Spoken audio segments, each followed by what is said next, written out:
Praise the lord. Welcome to fellowship with Christ. దేవుని పరిశుద్ధ నామమునకు మహిమ కలుగును గాక. మీ అందరికీ ప్రభువైన యేసుక్రీస్తు నామములో శుభములు సమాధానం కలుగును గాక. కీర్తన గ్రంథం 1వ అధ్యాయం 1 నుండి 4 వచనాలు ధ్యానిద్దాం. సహోదర సహోదరులారా, ఈ వచనాల ద్వారా తెలియజేయను భయభక్తులు గల వారికి భక్తిహీనులకు మధ్య ఉన్న తేడాను ఈ వాక్యం తెలియజేస్తుంది. మనం ఏం చేయాలో ఏం చేయకూడదో ఈ వాక్యం తెలియజేస్తుంది. దేవునితో ఎలా సహవాసం చేయాలో, దుష్టులతో ఎలా సహవాసం చేయకూడదు ఈ వాక్యం మనకు తెలియజేస్తుంది. 1 నుంచి 4 వచనాలు చదువుదాం. కీర్తన గ్రంథం 1 నుంచి 4 వచనాలు. దుష్టుల ఆలోచన చొప్పున నడవక, పాపుల మార్గంలో నిలవక, అపహాసకులు కూర్చుండే చోటున కూర్చుండక, యెహోవా ధర్మశాస్త్రం నందు ఆనందించుచు దివారాత్రం దానిని ధ్యానించువాడు ధన్యుడు. అతడు నీటి కాలువలన నాటబడినదై ఆకువాడక తన కాలమందు ఫలమిచ్చి చెట్టు వలె నుండును. అతడు చేయనదంతయు సఫలమగును. దుష్టులు అలాగునుండక గాలి చెదరగొట్టు పొట్టు వలె నుండు. వాక్యం సెలవిచ్చుచున్నది. దుష్టుల ఆలోచన చెప్పున నడవక. వచనం మనకు దేవుని భయభక్తులు లేని వారితో సహవాసం చేయకూడదని సెలవిచ్చుచున్నది. సామెతలు 12వ అధ్యాయము 5వ వచనం. భక్తిహీనుల ఆలోచనలు మోసకరములు. సామెతలు 11వ అధ్యాయం 9వ వచనం. భక్తిహీనుడు తన నోటి మాట చేత ఆలోచన చేత తన పురుగు వారికి నాశనం తెప్పించును. కనుక భక్తిహీనుల ఆలోచనలు మోసకరములు అనగా మోసపరుస్తారు. పాపుల మార్గంలో నిలిస్తే వారి తప్పుడు మోసకరమైన ఆలోచన వలన పాపముల పడుటకు, దేవుని చిత్తానికి వ్యతిరేకంగా పాపం చేయుటకు ప్రభావితం అవుతారు. అపహాసులు కూర్చుండే చోట కూర్చుంటే వారి హృదయ స్థితి దేవునికి దూరం అవుతుంది. దేవునికి వారి పట్ల ఉన్న ప్రణాళికకు దూరం అవుతారు. ఒక కఠిన మనస్తత్వం, దేవుని ప్రణాళికకు ఎదురు తిరిగే స్వభావము, అంధకారమైన మనసుతో నింపబడతారు. సహోదర సహోదరులారా, బైబిల్లో మనం ఆదాము వచ్చినప్పుడు మనం చూస్తాం. వారు దేవునితో అనుదినము సహవాసంలో ఉన్నారు. కానీ కొత్తగా వచ్చిన సాతాను మోసపు మాటలకు, అబద్ధాలకు మోసపోయారు. దేవుని ఆజ్ఞ అతిక్రమించి దేవుడు ఏం చేయకూడదని చెప్పారు అదే చేసి పాపంలో పడ్డారు. దేవుని సత్యమైన మాటలు మర్చి దేవునికి దూరం అయ్యారు. దుష్టుడు ఆలోచన చొప్పున వాడి మాటలు వినుట, వాడి దగ్గర నిలిచి అట్లా కూర్చుండుట వలన వారు పాపం చేశారు.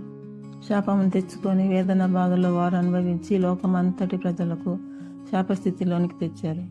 దేవుడిచ్చిన ఆశీర్వాదకరమైన జీవితాన్ని కోల్పోయారు. సాతాను 3 విషయాల్లో మనుషులను శోధిస్తాడు. శరీరాశ, నేత్రాశ, జీవపు డంబము. కనుక దుష్టుల ఆలోచన నడవక, నిలబడక, కూర్చున్నక అని వాక్యం సెలవిస్తున్నది. భక్తిహీనుల మార్గము యెహోవాకు హేయము. సామెతలు 15వ అధ్యాయం 9వ వచనం. సామెతలు 10వ అధ్యాయము 27వ వచనం. భక్తిహీనుల ఆయుస్సు తక్కువైపోను. సామెతలు 10వ అధ్యాయము 28వ వచనం. భక్తిహీనుల ఆశ భంగమైపోవునని వాక్యం సెలవిస్తున్నది. అధ్యాయము కీర్తనలు 1వ అధ్యాయము 2-3 వచనములు. యెహోవా ధర్మశాస్త్రం నందు ఆనందించుచు దివారాత్రం దానిని ధ్యానించువాడు ధన్యుడు. అతడు నీటి కాలువ ఎరన నాటబడినదే ఆకువాడక తన కాలమందు ఫలమిచ్చు చెట్టు వలె నుండును. అతడు చేయనదంతయు సఫలమగును. దేవుని యందు భయభక్తులు గలవారు నీతిమంతులని వాక్యం సెలవిస్తున్నది. వారు దేవునితో, ప్రభువైన యేసుక్రీస్తుతో సహవాసం చేయొచ్చు. వాక్యం ధ్యానించుటలు, ప్రార్థించుటలు, అనుదినము దివారాత్రులు ఆనందించుచుందురు. నెహెమ్యా 8వ అధ్యాయం 10వ వచనం. యెహోవా యందు ఆనందించుట వలన మీరు బలం పొందుదురు. హల్లెలూయా. నీతిమంతులు వాళ్ళ పాపుల మార్గంలో నిలవరు, నడవరు, కూర్చున్నారు గాని దేవుని వాక్యం చదివి ఆనందిస్తారు. బలాన్ని పొంది నూతన పరచబడతారు. కనుక యెహోవా యందు ఆనందించుట వల్ల మీరు బలం పొందెదరు అని వాక్యం సెలవిచ్చినది. అలాగే ఇర్మీయా 15వ అధ్యాయం 16వ వచనం.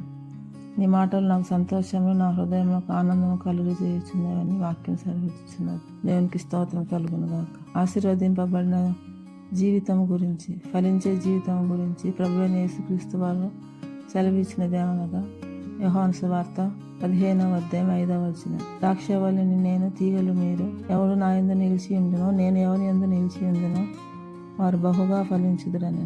ఇది ప్రభువు ఇచ్చిన వాగ్దానం. మనం హల్లెలూయా. దేవుని యందు భయభక్తులు గలవారు నీతిమంతులు. వారు ఆత్మలో, మనస్సులో దేవునితో అంటగట్టుబడి అన్ని విషయాల్లో ఫలించేవారుగా ఉంటారు. దేవుని యందు భయభక్తులు గల జీవితం ధన్యమైనది. అది ఆశీర్వదింపబడిన జీవితం, అది నిలుస్తుంది. దేవునికి స్తోత్రం. దుష్టులు అలాగునుండక గాలి చెదరగొట్టు పొట్టు వల్లే నుందురు. అనగా దేవుని సహవాసాన్ని, దేవుని నమ్మకొనక దేవుని మార్గాన్ని కాక తమ మార్గాన్ని ఎంచుకునేవారు భక్తిహీనులని వాక్యం సెలవిస్తుంది. వారు సమస్యలు, శోధనలు లేదా సవాలు ఎదుర్కొనలేక పొట్టులేక గాలికి కొట్టుకునే పోయేవారుగా మారుతారు. కానీ దేవుని యందు భయభక్తులు గలవారు నిలుస్తారు, ఫలిస్తారు, ఆశీర్వదింపబడతారు. సుడిగాలి వీచగా భక్తిహీనుడు లేకపోను, నీతిమంతుడు నిత్యము నిలిచి కట్టడం వలన ఉన్నాడు అని సామెతలు 10:25 వచనం సెలవిచ్చుచున్నది. సుడిగాలి వీచగా భక్తిహీనుడు లేకపోను, నీతిమంతుడు నిత్యం నిలిచి కట్టడం వల్లే ఉన్నాడు. సహోదర సహోదరులారా, ప్రభువైన యేసుక్రీస్తు మన సహవాసం కలిగి ఉండాలి. ఆశీర్వదింపబడిన జీవితం కావాలంటే ప్రతిరోజు బైబిల్ చదివే అలవాటు, ప్రార్థించే అలవాటు చేసుకోండి. ప్రభువైన యేసుక్రీస్తు మన సహవాసము కలిగి ఉండటం వల్ల ప్రభు మీ మార్గాన్ని కాపాడుతాడు. పరిశుద్ధాత్మ దేవుడు క్రీస్తులు నడుపుటకు మనకు సహాయం చేస్తాడు, ఫలింపు చేస్తాడు. ఆత్మీయ జీవితంలోనూ ఫలించితే అన్ని విషయాలు ఫలిస్తారని వాక్యం సెలవిస్తున్నది. పరిశుద్ధాత్మ దేవుడు మనందరికి సహాయం చేయను గాక. ఈ వాక్యం దేవుడు దీవించును గాక. దేవునికి స్తోత్రం కలుగును గాక. ప్రార్థిద్దాం. పరలోకమందున్న మా తండ్రి, వాక్యం మాకు దయచేసినందుకు మీకు స్తోత్రములు.